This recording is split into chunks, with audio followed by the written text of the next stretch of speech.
सहस्त्रार्जुन संकुलात स्वातंत्र्य दिनानिमित्ताने मोठ्या उत्साहात झेंडावंदन करण्यात आलं।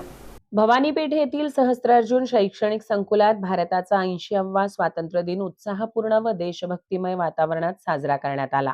विद्यार्थिनी अक्षरा पवार व स्नेहल कलशेट्टी यांच्या हस्ते ध्वजारोहण करण्यात आले। या कार्यक्रमाच्या अध्यक्षस्थानी सोस क्षत्रिय समाज विठ्ठल मंदिर ट्रस्टचे अध्यक्ष संजीवसा महादेवसा बिद्री हे होते। प्रमुख अतिथी गणपतसा मिरजकर व अतुल इंदूरकर तसेच संस्थेचे अध्यक्ष राजूसा भूमकर, सचिव जयकुमार कोल्हापुरे, गजानन गोयल, भरतकुमार शालगर, सुरेशसा बिद्री, गणेशसा दामजी, तुकारामसा पवार, शिरीषसा कोल्हापुरे, श्रीरामसा पवार, संजीवसा रंगरेज, वर्षा मगजी, रंगनाथ बंकापूर आदी मान्यवर उपस्थित होते। विद्यार्थ्यांनी देशभक्तीपर गीते, समूहगीत, कवायत व भाषणे यावेळी सादर केली। एनसीसी विद्यार्थ्यांच्या संचलनामुळे कार्यक्रमात देशभक्तिमय वातावरण निर्माण झाले होते। यावेळी घरात व परिसरात कोणीही निरक्षर राहणार नाही, तसेच अंमली पदार्थ मुक्त परिसर अशी शपथ घेण्यात आली। माध्यमिक शालांत परीक्षेत प्रथम आलेल्या अक्षरा पवार व इंग्रजी माध्यमातून प्रथम आलेल्या स्नेहल कलशेट्टी